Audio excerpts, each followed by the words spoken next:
Hi everybody, and I am Michael Buckoff, the founder, owner, and the materials writer for all of your lessons at the 7-step system to pass the TOEFL IBT. If anybody out there, if you guys are interested, in my opinion, of course I'm a little bit biased, but one of the best online TOEFL courses on the internet is my online TOEFL course. If you want to learn more about it, you can go to onlinetoeflcourse.com. Alright? Now today's pretty simple.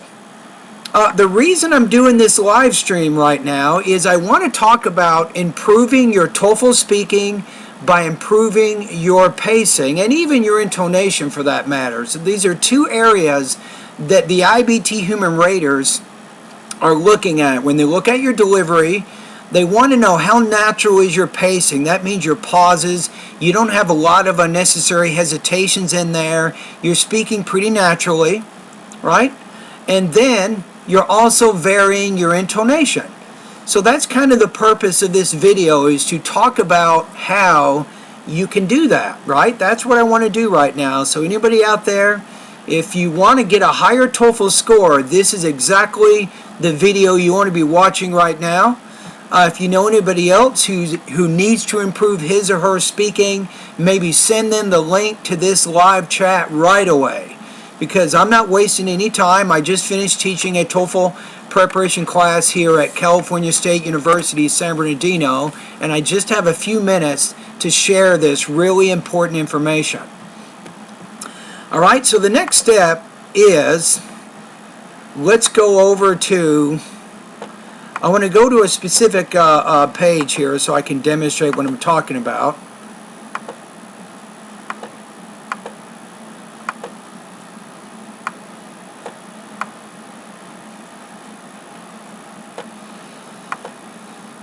So let's look at this. Let me make this bigger. We don't really need to see me, do we? No, we don't. So let's make this bigger. Okay, here we go right there. Now what I want to do is I want to illustrate, there's really two steps. It's a little more complicated than that, but there's two basic steps. In order for you to improve your pacing, there's two things that you want to understand, right? And I will illustrate this through a model speaking response. So, and what I'm going to do here, I'm going to kind of do two things at the same time. Obviously, I'm talking about pacing and even intonation, but I'm also, as you see the model response, you'll get some good ideas on how you can respond to certain kinds of questions. So the question here is, do you like studying alone or with a group? Give reasons and examples to support your point of view. And the first step, in order to understand pacing, you need to be able to separate the function from content words. You need to be able to make that determination, right? So function,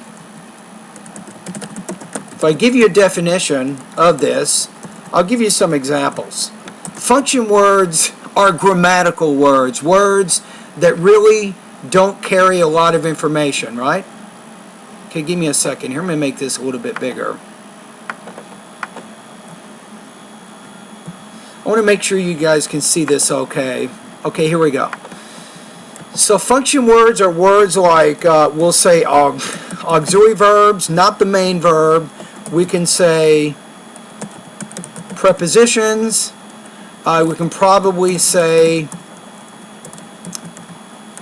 determiners. I don't have enough time to go in complete detail on all of these things, but let's just say if you don't know what an auxiliary verb is, or a preposition, or a determiner, you probably shouldn't even be watching this video in the first place, right? So I'm assuming that you already have some pretty good English skills. Your TOEFL is probably already pretty good, but you want to get 26 points or higher, right? So what I'm going to do now to illustrate this is I will make in blue what the actual function words are. Now content words,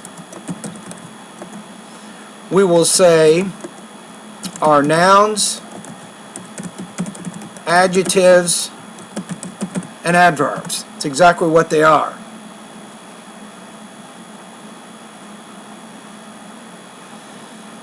So we have nouns, and we should say here verbs.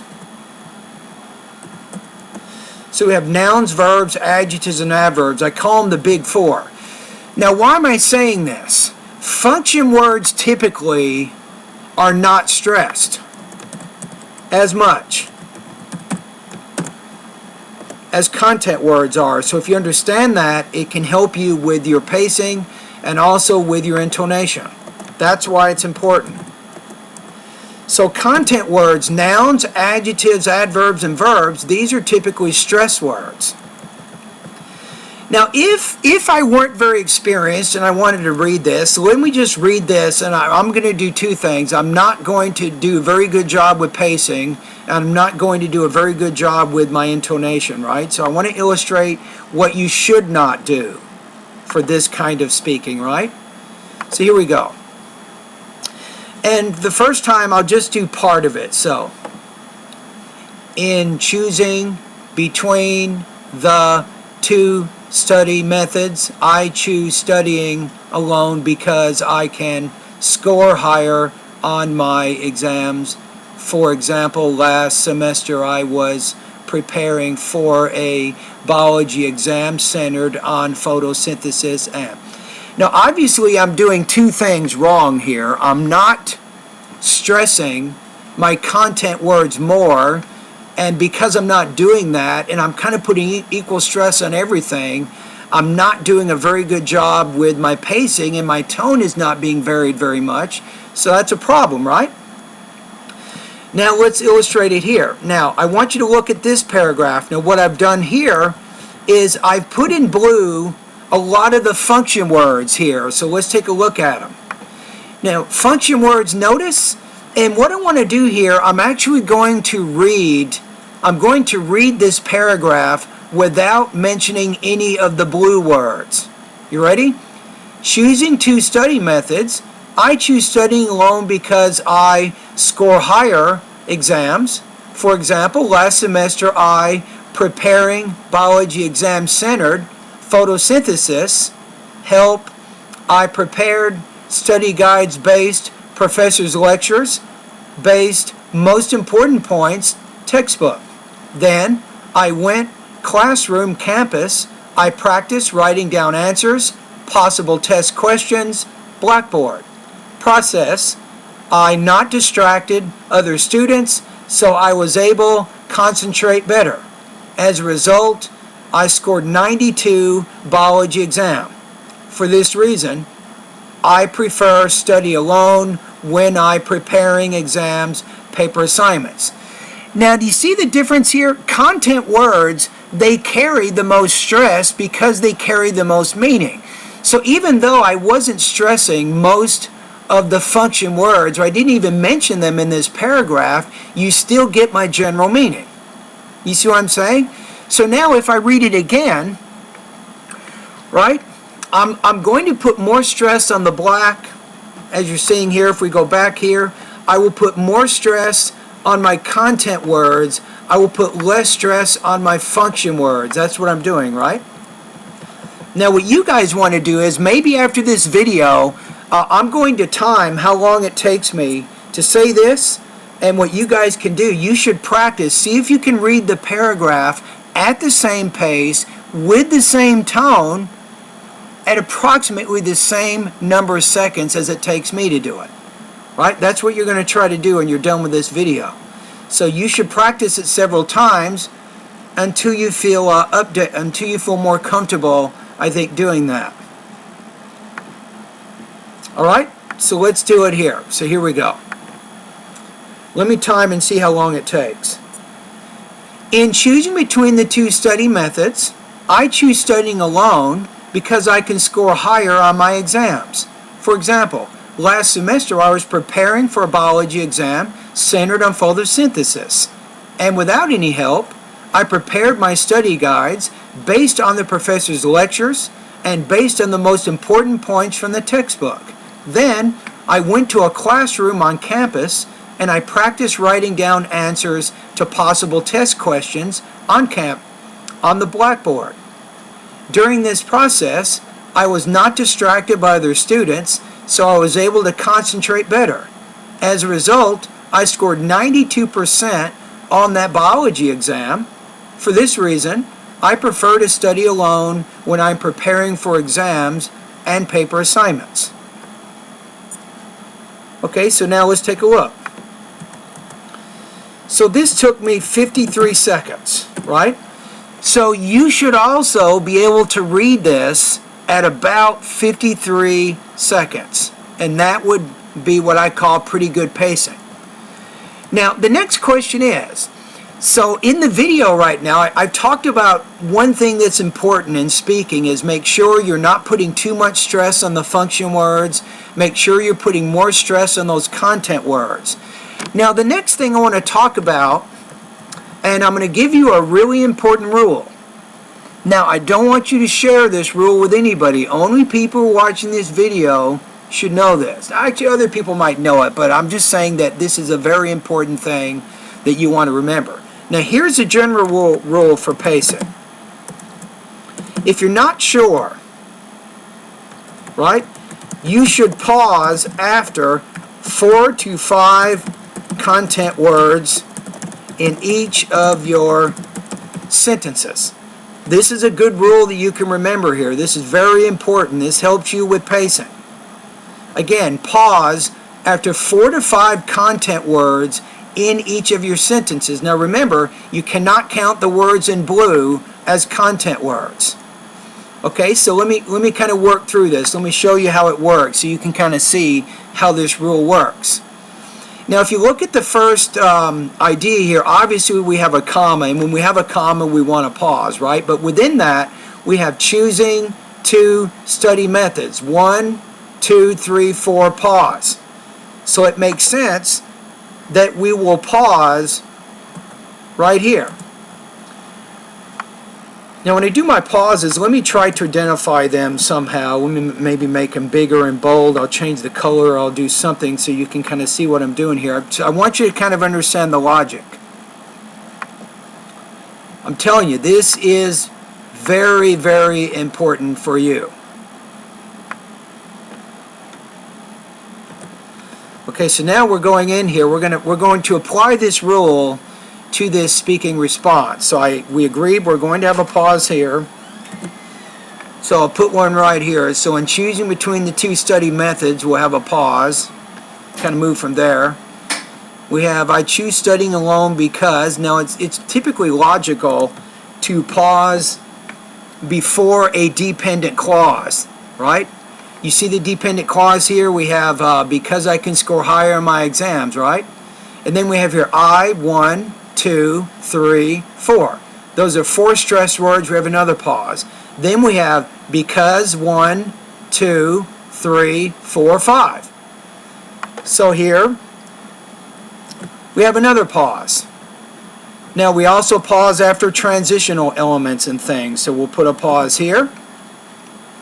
And this idea here, it's we have kind of like a prepositional phrase. So I was preparing for a biology exam. So this one's tough. So we have 1, 2, 3, 4. I'm going to put a pause right here. Because if I do centered and then photosynthesis, it becomes 6 stress words. And for most speakers, that's too much. And then we'll put a pause here. And then we pause after and. We have that comma here. Then we have without any help. We have that parenthetical element there. We'll pause.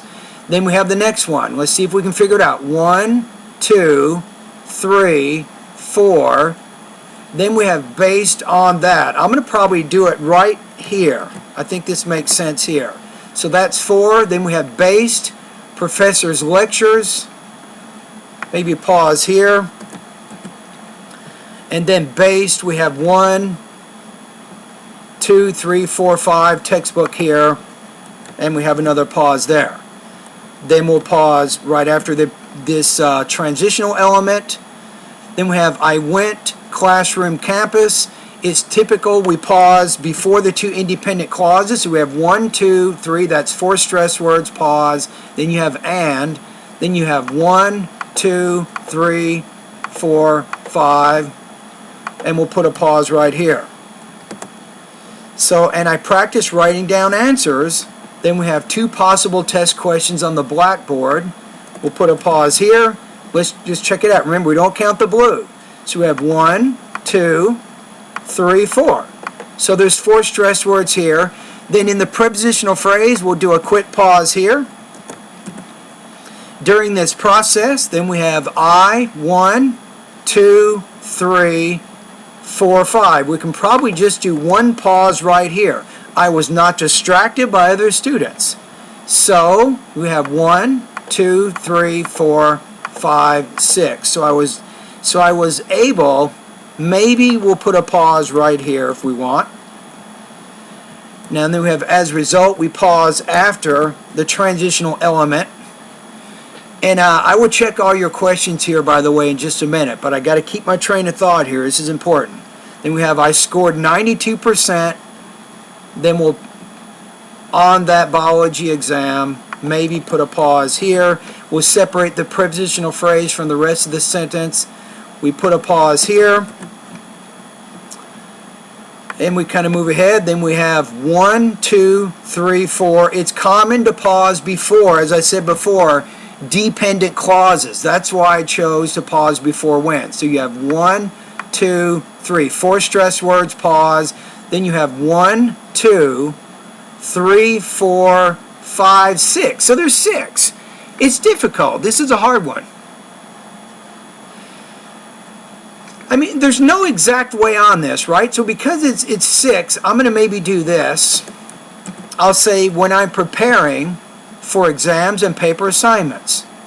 Or you might say when I'm preparing for exams and paper assignments. Maybe that works better. So you could probably do this. And you could maybe not pause at all, but you have here 1, 2, 3, 4, 5, 6. Because it would be 6 thought groups, which is kind of a big thought group.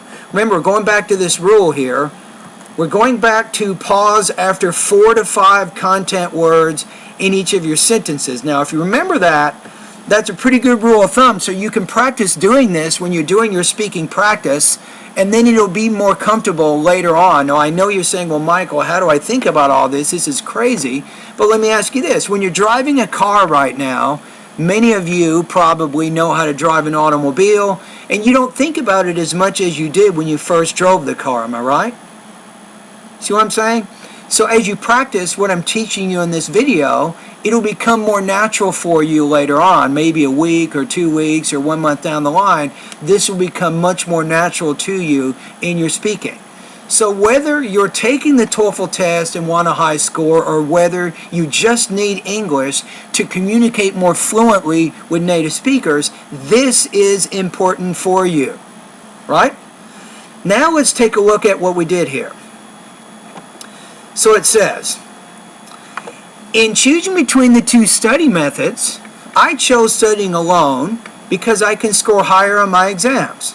For example, last semester, I was preparing for a biology exam centered on photosynthesis, and without any help, I prepared my study guides based on the professor's lectures and based on the most important points from the textbook. Then, I went to a classroom on campus and I practiced writing down answers to possible test questions on the blackboard. During this process, I was not distracted by other students, so I was able to concentrate better. And I think this case, I'm going to disagree with myself on this. I'm going to probably just, it's more natural here to say, so I was able to concentrate better. As a result, I scored 92% on that biology exam. For this reason, I prefer to study alone when I'm preparing for exams and paper assignments. There you go. So that's an example of doing really 2 things. I'm going to give you a third thing here in just a minute. I hate to complicate this a little bit more, but I want you to pay attention to one more thing that's important. First of all, we identify the function words in blue, and we're not putting as much stress on those. Second of all, when we're speaking English naturally, we're not putting too much stress on the words in blue. We're putting more stress on the black, the words, the nouns, adjectives, adverbs, and verbs, and that gives us a more natural type, what we call sentence rhythm. Now, in addition to that, we're pausing after 4 or 5 stressed words. That way, we're not pausing too much, and then we're not speaking too long without any pauses at all. You see what I'm saying? So this is very important. Now there's one last thing I want to talk about as it relates to your pacing and your pronunciation. Okay, so let's look at it. One more thing we want to take a look at here. Now, the next thing, the final thing, right? At the end of each thought group, now that we've learned how to identify thought groups, I'm going to give you a tip. At the end of each thought group, the tone, your intonation should be a half pitch higher unless it's the last thought group in the sentence, at which time the tone drops. Right? You see what I'm saying? Now watch me read the first sentence. Notice how I will have rising tone at the end of each of these thought groups. Now when I get to exams, that's when my tone drops a little bit. And this helps you sound and speak more naturally. You see what I'm saying? It's complicated. Here we go. In choosing between the two study methods, I chose studying alone because I can score higher on my exams. Do you guys see that? For example, last semester, I was preparing for a biology exam centered on photosynthesis, and without any help, I prepared my study guides based on the professor's lectures and based on the most important points from the textbook. Then, I went to a classroom on campus and I practiced writing down answers to possible test questions on the blackboard. During this process, I was not distracted by other students, so I was able to concentrate better. As a result, I scored 92% on that biology exam. For this reason, I prefer to study alone when I'm preparing for exams and paper assignments. Now, did you guys see that? What did I do? At the end of every thought group, if it wasn't the last thought group in the sentence, I was trying to make my pitch or my tone a little bit higher. That way, you're not using exactly the same tone throughout the whole response. There's some ups and then there's some downs. And that reflects more what we call the sentence rhythm and the intonation of the English language. You see what I'm saying? So let's conclude. Let's conclude this video here. Now, first of all, in order to speak more naturally and have good pacing, right, you have to understand what we call sentence rhythm. And sentence rhythm means you need to be able to identify function and content words in the sentences that you speak. And I said that we focus more on the content words, we put more stress on those, we put less stress on those function words, right? Then, I gave you the 4 to 5 stressed content word rule. It means that when you're speaking, you want to pause after 4 or 5 content words. Then you have a short pause, you have another 4 or 5 content words followed by another pause, and so on and so forth. Now, I also said that we like to pause sometimes after transitional elements. We sometimes pause before or after dependent clauses or introductory phrases and things of that nature. But this second rule helps you with the pausing and the pacing. Right? This is very important for your pacing. You want to make sure you don't have too many pauses or too many hesitations in your TOEFL speaking. That brings down your score. Now, the last thing I talked about in this particular video is I said that you should be aware of what's called the intonation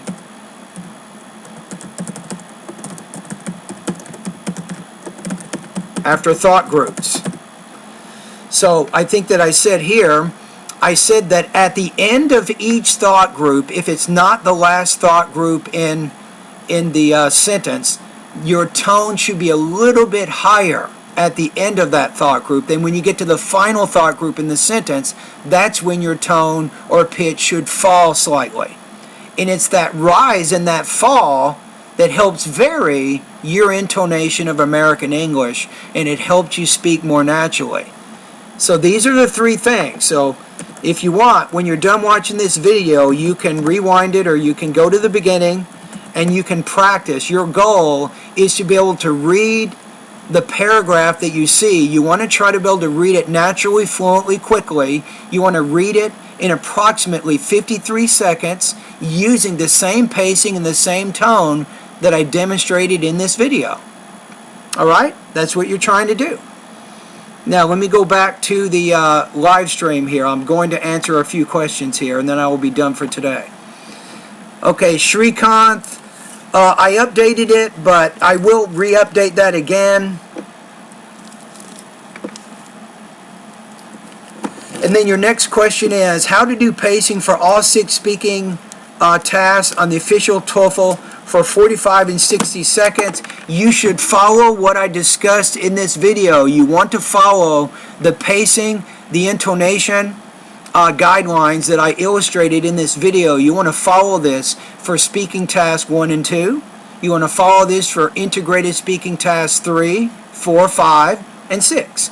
You want to do it for all of them, and that will help you to speak more naturally. Alright, so everybody at YouTube, thank you for watching this. If you have any other questions, you can email me, or you can go to my website at onlinetoeflcourse.com, and you don't have to email me even. You can even make a comment below this video if you need to. Alrighty, so thank you very much for watching my YouTube live stream for January 10th, 2017.